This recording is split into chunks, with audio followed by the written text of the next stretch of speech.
Assalamualaikum warahmatullahi wabarakatuh. Salam Om Swastiastu, Namo Buddhaya, salam kebajikan. Perkenalkan, kami dari kelompok 9 akan membahas kasus mengenai kasus kebangkrutan perusahaan Perkenalkan, saya Suci Septiani Mulyana. Halo, perkenalkan nama saya Erika Damayanti Hutagao. Perkenalkan, nama saya Rika Yuliana. Perkenalkan, nama saya Sri Wisbultom. Halo, perkenalkan nama saya Clara Hatmoli Boris Linaga. Saya Cindy Claudia Manalu. Sebelum masuk ke dalam kasus audit internal, saya akan menjelaskan apa itu audit internal. Menurut Harry, audit internal adalah suatu fungsi penelitian yang dikembangkan secara bebas dalam organisasi untuk menguji dan mengevaluasi kegiatan-kegiatan sebagai wujud pelayanan terhadap organisasi perusahaan. Pemeriksaan intern melaksanakan aktivitas penilaian yang bebas dalam suatu organisasi untuk menelaah kembali kegiatan-kegiatan dalam bidang akuntansi, keuangan, dan bidang-bidang operasi lainnya sebagai dasar pemberian pelayanannya pada manajemen. Lalu, apa aja sih fungsi dari audit internal? Audit internal mempunyai fungsi yang terbatas, yang mengadakan pengawasan atas pembukuan. Selain itu, audit internal juga mencakup pemeriksaan dan evaluasi terhadap kecukupan dan efektivitas sistem organisasi. Selain itu, sistem internasional kontrol dan kualitas kerja manajemen dalam melaksanakan tanggung jawab. Hirotogima mengemukakan, fungsi audit internal ada suatu fungsi penilaian bebas dalam suatu organisasi guna menelaah atau mempelajari dan menilai kegiatan-kegiatan perusahaan untuk memberikan saran-saran kepada manajemen agar tanggung jawab dapat dilaksanakan secara efektif. Baiklah, di sini saya akan menjelaskan tentang perbedaan utama antara audit internal dan juga audit eksternal. Yang pertama ialah menurut tujuannya, audit internal dapat menganalisis dan juga memperbaiki pengendalian dan kinerja pada sebuah perusahaan. Sedangkan audit eksternal ialah memberikan pendapat tentang kondisi keuangan. Dan jika menurut kecakupannya, audit internal ialah suatu pengoperasian di dalam organisasi sebuah perusahaan. Sedangkan audit eksternalnya ialah melakukan catatan pada periode laporan keuangan.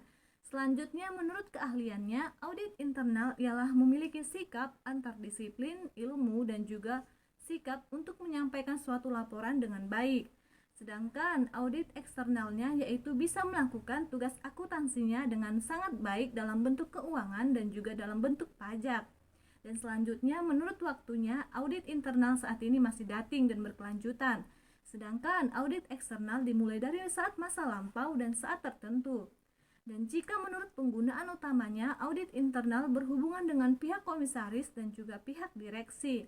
Sedangkan audit eksternal seperti pihak investor dan juga seperti pihak berkepentingan umum. Dan juga selanjutnya, jika menurut standarnya, audit internal ialah standar international standard for the professional practice of internal auditing. Sedangkan audit eksternal memiliki standar prinsip audit yang berlaku secara umum. Dan selanjutnya, menurut kefokusannya, audit internal dapat meningkatkan dan juga melindungi nilai organisasi.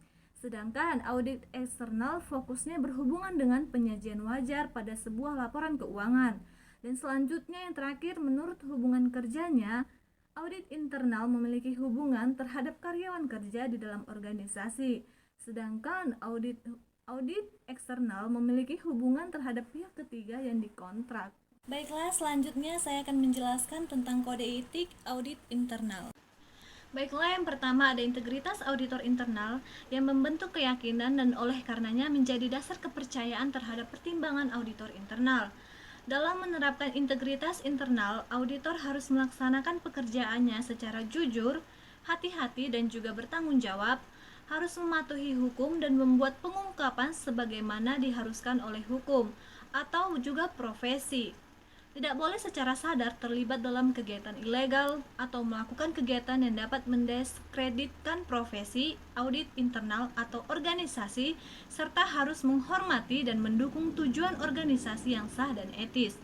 Serta yang kedua, objektivitas auditor. internal menunjukkan objektivitas profesional pada level tertinggi dalam memperoleh, mengevaluasi, dan juga mengomunikasikan informasi tentang aktivitas atau proses yang diuji.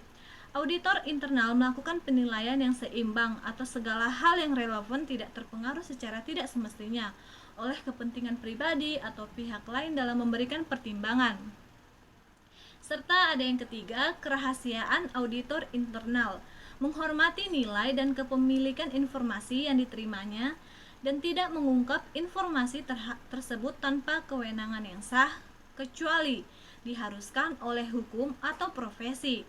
Menjadi internal auditor harus berhati-hati dalam menggunakan dan menjaga informasi yang diperoleh selama melaksanakan tugasnya dan tidak boleh menggunakan informasi untuk memperoleh keuntungan pribadi atau dalam cara apapun yang bertentangan dengan hukum atau merugikan tujuan organisasi yang sah dan etis. Serta ada yang keempat, kompetensi auditor internal yang menerapkan tentang pengetahuan, kecakapan, dan pengalaman yang diperlukan dalam memberikan jasa audit internal. Maka auditor internal harus memberikan jasanya sesuai dengan standar internasional praktik profesional audit internal atau disebut dengan standar. Melalui kesempatan ini, kelompok kami akan membahas kronologi kasus dari perusahaan E. Adapun profil dari perusahaan E adalah perusahaan yang bergerak di bidang energi. Perusahaan ini merupakan usaha dari hasil merger dua perusahaan gas alam, yaitu perusahaan H dengan perusahaan I. Kedua perusahaan ini bergabung pada tahun 1985. Perusahaan E memiliki cakupan bisnis yang luas, di antaranya adalah listrik, gas alam, pulp, kertas, komunikasi, dan lain-lain. Sebelum kebangkrutannya pada akhir tahun 2001, perusahaan E mempekerjakan sekitar 22.000 staf dan menjadi salah satu pemimpin dunia dalam industri listrik, gas alam, komunikasi, pulp, dan kertas. Pada awal tahun 2001, partner KPA melakukan evaluasi terhadap kemungkinan mempertahankan atau melepaskan perusahaan E sebagai klien perusahaan, mengingat risiko yang sangat tinggi berkaitan dengan praktik akuntansi dan bisnis perusahaan E. Dari hasil evaluasi, diputuskan untuk tetap mempertahankan perusahaan E sebagai klien KPA. Salah seorang eksekutif perusahaan E dilaporkan telah mempertanyakan praktik akunting perusahaan yang dinilai tidak sehat dan mengungkapkan kekhawatiran berkaitan dengan hal tersebut kepada CEO dan partner KPA pada pertengahan 2001. CEO perusahaan E menugaskan penasihat hukum perusahaan untuk melakukan investigasi atas kekhawatiran tersebut, tetapi tidak memperkenankan penasihat hukum untuk mempertanyakan pertimbangan yang melatar belakangi akuntansi yang dipersoalkan. Hasil investigasi oleh penasihat hukum tersebut menyimpulkan bahwa tidak ada hal-hal yang serius yang perlu diperhatikan. Pada tanggal 16 Oktober 2001, COE menerbitkan laporan keuangan triwulan ketiga.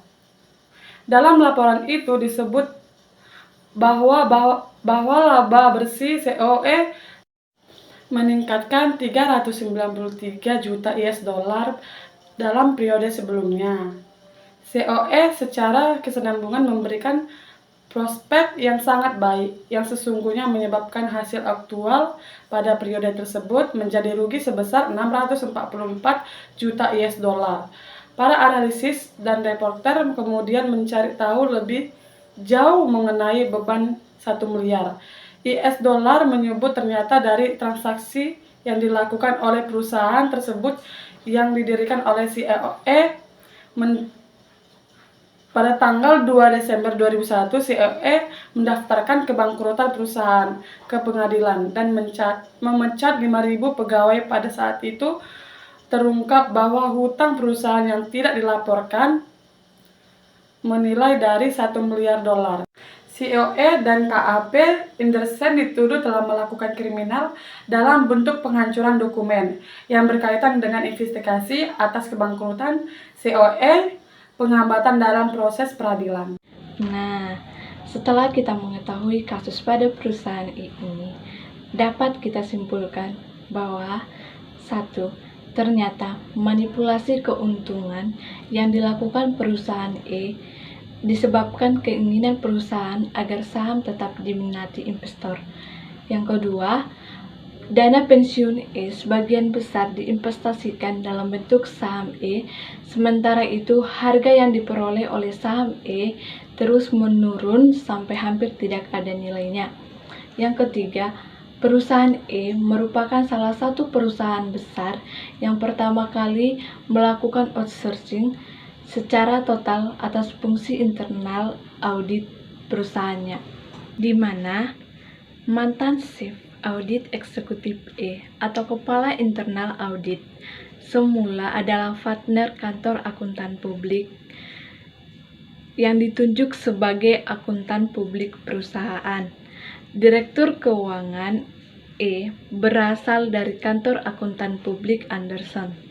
Sebagian besar accounting E berasal dari kantor akuntan publik perusahaan. Sourcing secara total atas fungsi internal audit perusahaan. Perusahaan E merupakan salah satu perusahaan besar pertama yang melakukan outsourcing secara total atas fungsi internal audit perusahaannya. Sebelum saya melanjutkan, pasti teman-teman sudah tahu dong sejauh ini kasus apa yang kita bawakan. Nah, dari kasus di atas, ada 3 komponen utama penyebab timbulnya kecurangan. Pertama, manipulasi, kedua, korupsi, dan ketiga, berbagai macam kegiatan sejenisnya atau yang bisa disebut sebagai pelaku tidak etis. Nah, menurut teori fraud sendiri adalah opportunity, pressure, dan retaliation. Nah, teman-teman, kesimpulan dari kasus perusahaan E tersebut ini adalah temuan audit yang disampaikan dengan baik di dalam laporan audit internal akan memberitahukan manajemen mengenai kelemahan-kelemahan dalam pengendalian internal, yang dimana jika dibiarkan dapat mengakibatkan terjadinya penyelewengan dan terjadinya kerugian bagi perusahaan tersebut. Audit internal juga memberikan rekomendasi agar membantu manajemen dalam mengambil tindakan-tindakan perbaikan sehingga kemungkinan terjadinya penyelewengan dan kesalahan bisa diperbaiki. Melalui kasus ini dapat diketahui bahwa internal auditor telah melanggar paduan pelapor yang seharusnya dilakukan auditor internal sehingga audit internal perusahaan gagal dalam mencegah kebangkrutan dan membiarkan penyelewengan besar-besaran terjadi. E-Corporation dan KAPA sudah melanggar kode etik yang seharusnya menjadi pedoman dalam melaksanakan tugasnya. Dan bukan untuk dilanggar, penyelenggaraan tersebut awalnya mendatangkan keuntungan bagi E tetapi akhirnya menjatuhkan kredibilitas, bahkan menghancurkan E dan KAPA. Kami dari kelompok 9 mengucapkan terima kasih. Mohon maaf bila ada kesalahan dan kekurangan.